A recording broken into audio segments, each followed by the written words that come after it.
Pagka ba nagtagumpay kayo, KPM Game Farm, meron ba akong mapapala? Wala naman eh. Anong pakalam ko sa inyo? Competitor ko kayo.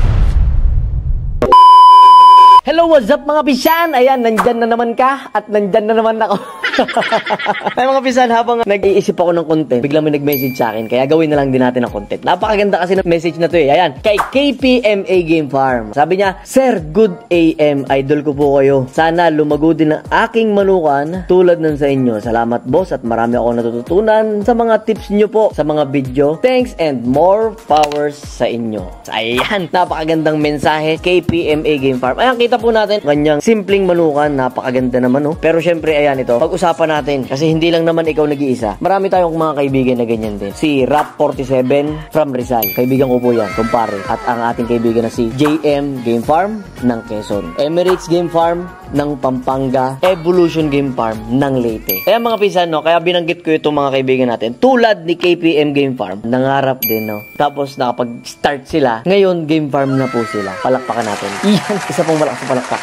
Iyan, napakasarap ng palakpak na yung mga pisan. Ang tunay na palakpak ay mula kay SP. Bakit? Lahat po sila, sinasabi po nila na na-inspire sila kay SP. Yes, napakaganda ng mga pisan. Dahil ako na-inspire din naman eh sa mga dekalidad na breeders. Yung pinaka-importante kasi, yung nagsisimula po tayo. Ginagawa po natin yung mga gusto natin. Tulad dito, si KPMA Game Farm, hindi ka nakatulad nila Rap ha. Medyo adjusted na sila sa design ng farm mo. Pero syempre ako, wala akong ibang hangad, kundi syempre yung mabuild mo din. Mabuild mo din na maganda yung farm mo. At wala kayong ibang katulad kundi ako. Kasi ako mga pisan, nanggaling din ako dyan. Nanggaling ako dun sa hindi malaking manukan. Kasama mangarap yung aking si Erpat at si Alvin. Kami tatlo talaga yung foundation eh. Si Papa, syempre godfather yan. Sa yung talagang pinaka-root. Syempre, ang pinaka-root niya, yung lolo ko. Lolo ko nagmamanok din eh. Tapos, simpleng manukan lang ang ano namin. Nag-start lang din na naisip ko na gawing pagkakitaan para mag-break even man lang dun sa gastos at dun sa ginagawa namin libangan. Tulad ng typical na magmamanok, ganun lang din naman kami dati. Hanggang sa dumating yung time na nakitaan ko na siya ng potential, nakitaan ko na siya ng diskarte. Sobrang galing ng diskarte, sobrang sumusunod yung panahon. Hindi ko alam kung bakit, kasi kay SP, mabilis. Kasi in just 6 years, nag-start ako mangarap, adjusted tayo ng malayo. Tapos sa ba tayo, hindi pa. Marami pa rin tayo nagiging pangarap. Kasi after mo makuha yung pangarap, may panibagong pangarap na naman tayo. Ang importante po sa ating mga kaibigan, nagsimula po sila. Nagsimula po kami. Hanggang sa dumadating yung time na dumadating man yung mga uno sa amin, tinitake namin as a challenge. Ganun din po sana tayo. Ganun din po ikaw, KPM Game Farm. Tibayan mo lang, hatawan mo lang, at hindi lahat sa'yo tatanggap. Ganun din ako sa panahong kani-kanina. Hindi lahat po tumanggap at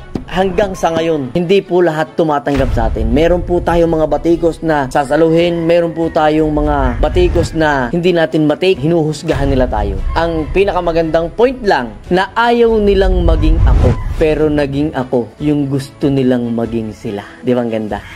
Bakit? Hindi kasi natin sila inintindi. Lahat ng batikos nila para sa atin. Walang taong walang kahinaan. Lahat tayong may kahinaan. Ang pinakakahinaan mo lang sa sarili mo, pag natuto kang manghusga. Lahat may kamalian, lahat may hindi magandang nagagawa sa buhay. Bakit? Perfecto ba tayo? Pero ang importante, sa mga viewers natin isiksik po natin ito, advocacy ako to eh. Isang iniingatan kong salita. Na pagka nakakita ka ng kahinaan ng isang tao, wag na wag mong huhusgahan. Dahil may sarili ka rin kahinaan. Kaya pagka natuto kang tanggapin, lahat ng kamalian, lahat ng nangyayari sa buhay natin is may dahilan. Papunta ka na sa tagumpay. Kaya, ang advice ko po, yan sa ating mga kaibigan, KPMA Game Farm, iko-congratulate muna kita kasi nagsisimula ka. Marami kasing kayang magsimula, pero hindi nagsisimula. Pero yung mga hindi naman, yung tingin nating wala pa sa kapasidad magsimula, pero nakakapagsimula sila, ang tawag dun, katapangan. Kung wala kang tapang, wala kang karapatang mangarap. Alisin mo yung pangarap mo kung wala kang tapang at kung wala kang sipag at diskarte at kung wala kang ginagawa para sa pangarap mo,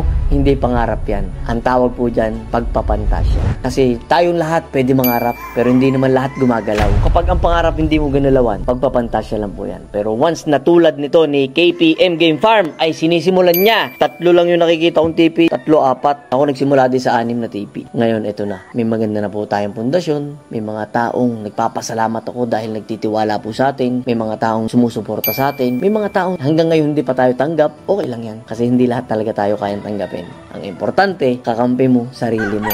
ayan, shout out po kay KPMA Game Farm. Ako po ay lubos na nangangarap para sa iyo na sana wag mong patayin ang pag-aalab sa puso mo dyan sa pangarap mo. Dahil marami kang pagdadaan ng problema, marami kang pagdadaan ng unos na parang feeling mo ayaw mo na. Pero isipin mo lang kung bakit ka nagsimula, isipin mo lang kung ano yung purpose mo dyan sa ginagawa mo. Sana patuloy kayo sumuporta sa akin at marami pa po akong i-share sa inyo na dagdag kaalaman kahit naman papaano dito sa ginagawa po nating content ay hindi po ito para sa akin. Iba po ang aking advokasya kumpara sa legasya. Lahat po tayo gustong mag-iwan ng legacy pero hindi po lahat ay nagbubukas ng advocacy.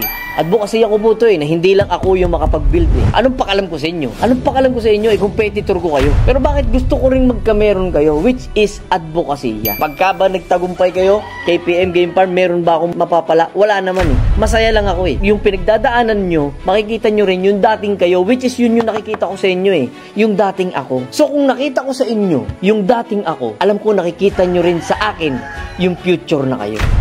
Kaya kung nakikita nyo imposible sa akin, hindi rin imposible sa inyo. Yan yung advokasya ni SP na magkameron kayo ng isang SP na ina-idolize. Ganon din naman po ako Porkit idol nyo ako, kailangan maging idol ako ng lahat. Hindi po. May ina-idol din naman po ako So pasa-pasa lang yan. So yung bagay na ipasa ko sa inyo, maipapasa nyo yan someday sa panibagong tao. So dadami tayo. Masaya ang buhay, di ba? Kaya masaya ako para sa inyo. Kung may mga na-inspire pa po dito na may mga farm na, i-comment nyo lang po dito mga pisan, yung design ng farm nyo at baka mamaya masagi natin, i-content natin. Kung ano yung problema nyo sa farm, sa mga sakit-sakit, hindi naman po tayo veterans dyan, pero nandyan po yung mga kaibigan natin, mga vets, para sagutin kung ano man yung mga dapat natin sagutin. Pero syempre, ayan, nagpapasalamat ako sa mensahe na every time na lang may magme-message sa ng ganito, nakikita ko lang yung dating na someday, mas malaki pa tayo. Mas marami pa tayo. Pag mas marami pa tayo, mas masaya. Kaya, kita-kits, mga pisan, maraming salamat at di ko alam kung nakatulong ako sa'yo. At kung mayroong nayabangan dito syempre sa akin, hindi ko naman lahat maididiscuss sa inyo. Pero kung may nayabangan po, pasensya na po, hindi ko po intensyon na ipagmalaki, ipagyabang yung kung ano mga achievement ni SP ngayon. Ang sinasabi ko lang po, para dun sa mga na-inspire. Kung hindi ka na-inspire, okay lang. Kung na-inspire ka naman, tuloy mo. Ina mo, galingan mo. Ang hirap, pero kaya mo.